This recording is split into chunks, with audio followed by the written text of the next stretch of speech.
Happy Cinco de Mayo. Let's learn Spanish with your favorite president. Sleepy Jose, caca en frente del Papa.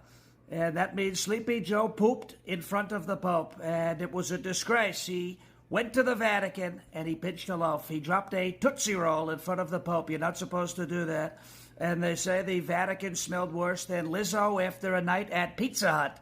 That's a pretty bad smell when you think about it. But he cacas all over the place. Crooked Joe likes to caca all over the place. He does it in front of Jill. He does it in front of President Xi. I call him Winnie the Pooh. He does it in front of Vladimir Putin. Tootin' with Putin. Crooked Joe, Sleepy Joe, caca en frente del Papa. Never would have happened if I was El Presidente, believe me. Hey y'all, thanks for stopping in. That was a video from Sean Farish. I think it was the Tootsie Roll part where he said, "You're not supposed to do that." They got me the most, but anyways, thanks for stopping in. I got one for you here today. It's going to be a couple of articles. I'm going to try to go through them real quick, though. First one from Breitbart. There's a report the Biden administration halts an ammunition shipment to Israel. The shipment of U.S. ammunition bound for Israel last week was halted by the Biden administration for reasons yet to be made clear, a report Sunday claimed.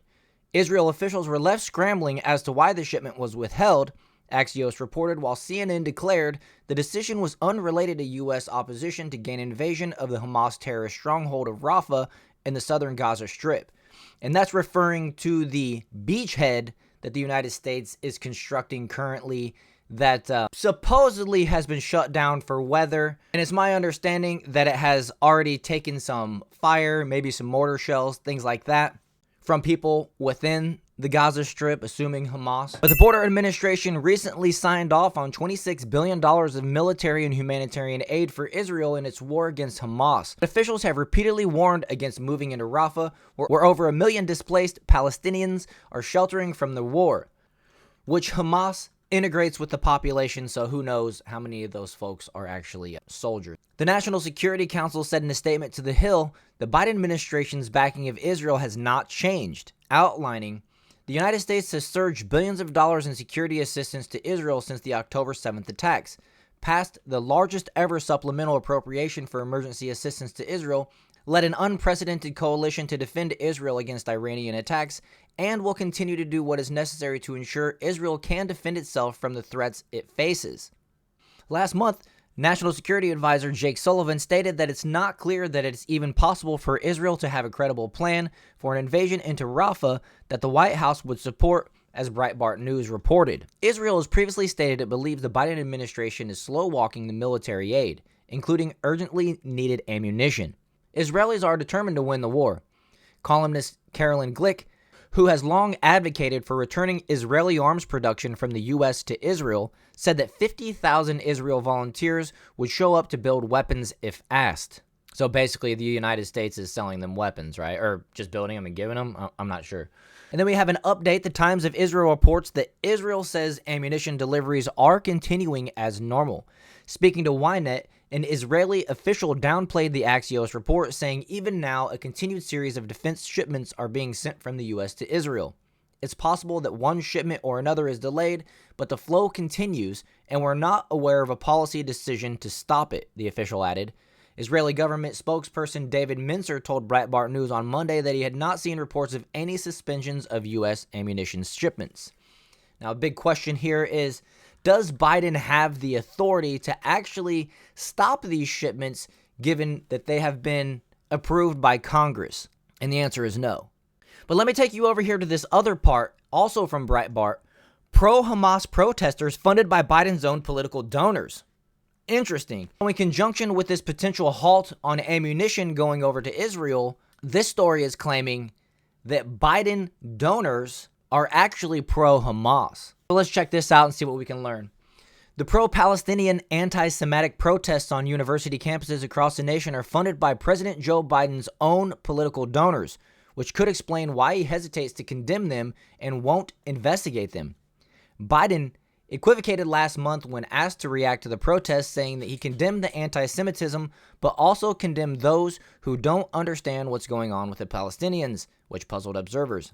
Researchers by NGO Monitor and others into the donors behind the protests have turned up familiar names from the Democratic Party bankroll, including George Soros, Open Society Foundations, and other liberal philanthropies. Biden's Department of Justice has notably refused to investigate the civil rights abuses being committed by the encampments against Jews, journalists, and others, and has refused to consider RICO conspiracy charges, although he certainly supports the RICO charges against Trump, right? Got a tweet here from Joel Pollack. Biden can't condemn anti-Semitism without protecting the perpetuators by condemning whoever it is they claim to be victims of. But regardless, why not go further? Where are the civil rights investigations, the RICO prosecutions? He's protecting his donors. And so the reason may be that he does not want to subject his own political donors to investigation or embarrassment. Politico reported Sunday, two of the main organizers behind protests at Columbia University and on other campuses are Jewish Voice for Peace and If Not Now. Both are supported by the Tides Foundation, which is seeded by Democratic mega donor George Soros, as well as the Bill and Melinda Gates Foundation. It, in turn, supports numerous small nonprofits that work for social change. Several other groups involved in pro-Palestinian protests are backed by a foundation funded by Susan and Nick Pritzker, heir to the Hyatt Hotel empire, and supporters of Biden and numerous Democratic campaigns, including $6,600 to the Biden Victory Fund a few months ago and more than $300,000 during the 2020 campaign. The fact that Democratic Party mega donors are behind the anti-Semitic protests may also spur Jewish voters, roughly 70% of whom vote Democratic, to consider changing their votes in 2024. Carolyn Glick notes at the Jewish News Syndicate, Biden has been obsessing over losing Arab and Muslim American votes in Michigan, but there may be more Jewish votes to lose in key swing states like Pennsylvania, Arizona, Georgia, Nevada, and others. With all these new anti-Semitism laws that they're trying to pass, which are completely anti our First Amendment, in my opinion, and potentially outlaw certain parts of the New Testament, some have said, it makes me wonder if any of these people who are known to be funding these pro-Hamas protests would be subject to any type of anti-Semitism charges per these new laws. Just curious, right? I gotta ask. What do you guys think? Let me know in the comments. I'm gonna go ahead and wrap up there. Appreciate you guys for stopping in. Hit that like button, subscribe to the channel. And also, before I go, I want to let you know that I'm starting a new format every day, Monday through Friday, 12 noon Eastern and 4 p.m. Eastern is the schedule that I have determined to be dropping videos for you guys. And then I'm gonna also try to mix in some lives and bonus videos for the weekend. So, anyways, thanks again, and I'll see you guys in the next one.